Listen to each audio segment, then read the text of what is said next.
In publicly unveiling his proposed budget for the 2012-2013 fiscal year, Governor Corbett emphasized that Pennsylvania's economy is still on the long road to recovery, and taxpayers' gas tanks are just about empty. State government has less revenue because our citizens have less for themselves. We can't ask people to travel the road to recovery and then turn around and add to the burden they must carry along the way. It wasn't the message that anyone wanted to hear, but to many lawmakers, it was a message that had to be heard. One of the perhaps positive things of this economic downturn over the past couple of years is that people now are focused to look at priorities and focus on those priorities where we know we can make changes, at the same time help those who really need the help, continue the focus on education, which is very important. But I think that's one of the positives, if you will, of this downturn in the economy, is that it gives us a chance to take a step back and realize what's really important to us and how we can go about funding those programs and living within our means.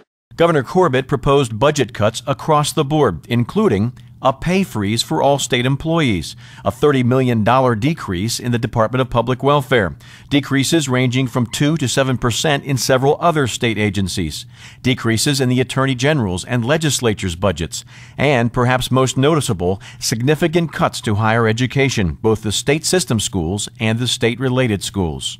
On K-12 basic education, the governor proposed to increase the value schools receive from their allocation by eliminating some of the strings that the state had attached to education funding in the past. Right now, education spending is bound up in a thicket of outdated and time-consuming regulations and mandates.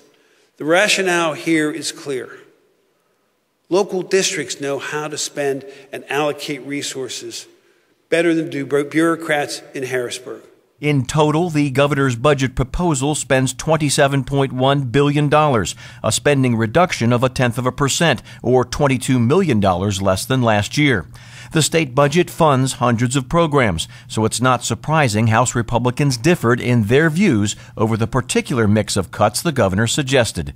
He made it clear he's going to work with the legislature, House and Senate. And as a member of the Appropriations Committee, I'm looking forward to working with him on the various line items, because there's a lot of needs in Pennsylvania, and I, like he, believe we can meet them with the money we have. Obviously, the higher education's cut a little bit.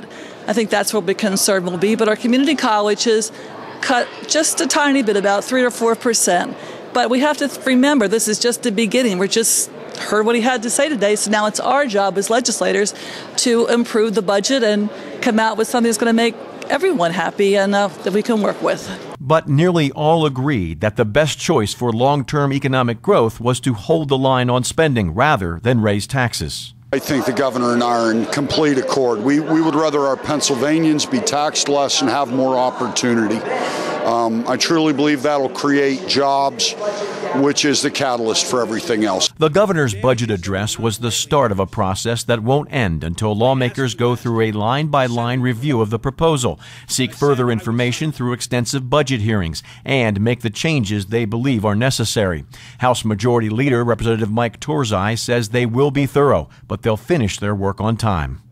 This proposal is just the beginning, but it sets parameters that we can live within. No tax increases, no reckless borrowing, and responsible spending of the $27.1 billion in taxes that we collect from families and businesses throughout this Commonwealth. You can see the governor's entire budget proposal online. Just go to PAHouseGOP.com.